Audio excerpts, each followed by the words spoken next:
Шәкәрім Құдайбердіұлы ақыл құсы адаспай аспандаса. Ақыл құсы адаспай аспандаса, әлемде нәрсе болмас оған таса. Шеті көк жерден оңай басқыш болып, ғарышқа қол жетеді қармаласа. Жанның бәрі менде жар табар еді, терең ой сау ақылмен шамаласа. Өлім маған өмірден мінесі артық, жарға құрбан қылуға жан жараса. Дозақ отын күл қылып сөндіремін, жарал жүрегімнен қандараса. Жарды көрген көзімнен сүймек болып, ғажаппа тамам ойлан анталаса. Хақиқат жар нұрына қанса біреу, оның жан өлмейді балталаса. Жан нұрының ұсқыны осы ой деп, жанған отқа шоқынам жар қараса.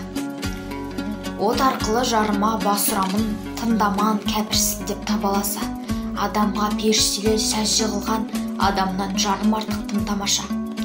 Жалтарып жардан нұрын жасырғаны, күн батып жер жамал қораласа.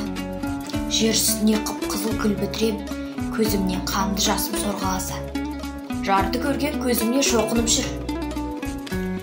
Жарды көрген көзіме шоқынып жүр, су бұрандап майысып жорғаласа.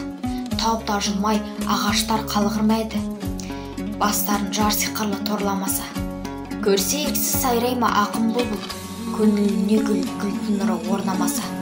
Асықсын деп аяқтар сөккенмен, үй алмайма масақыл қорламаса.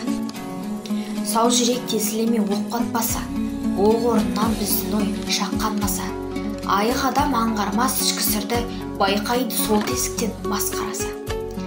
Араққа ақылды мастыққа ой белетпек, оңай емес ертерек ойланбаса. Тәкаппар өзімшілді Құдай ұрар, ақылына бас имей шалқақтаса. Сопыларға біздің жар бір қараса, жарық нұрмен жүрегін араласа. Жанын жан, ескі иманын иман демей, байғұстар қалар еді-ау там тамаша.